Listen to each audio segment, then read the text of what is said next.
Everybody, welcome back to the show. Hope you're having a great day. And the weather's fine where you are. A little bit of snow here for me. An interesting story I saw that regards again to First Nations and drinking water. So this popped up and it was about First Nations communities are taking the federal government back to court. So back in 2019, they won the court case for funding for drinking water and a few other things. And so the Curve Lake First Nations is now relaunching a lawsuit against the federal government for delivering on the settlement that they had won. So this has lingered around since 2019, and as you know, we've had a few governmental changes, and so largely this has all won in court. But as we've seen in the past, taking the federal government to court and winning does not translate into action. And so I'm not sure that this will benefit them in taking them back to court, but one can only hope. If you remember the settlement that they did win, totaled about $8 billion, of which the vast majority, $6 billion, was earmarked for water and waste management. So that's a substantial amount of cash that was awarded. Again, since 2019, that money has not gone anywhere and no action has been taken to implement those funds.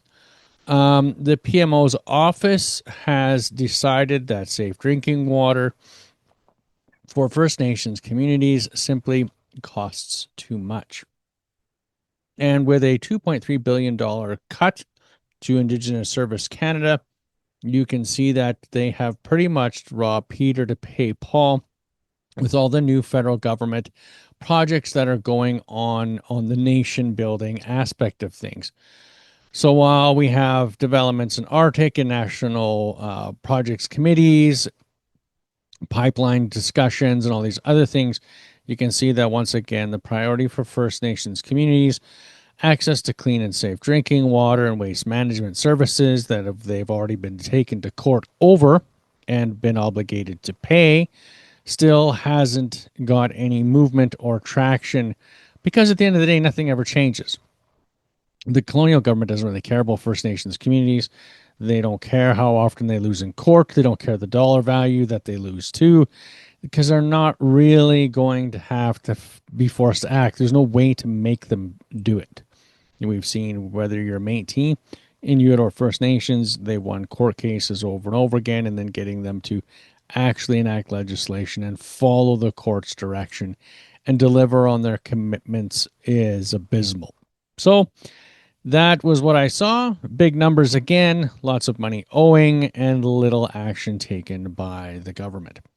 So I hope you have a lovely weekend. And as always, the like and subscribe.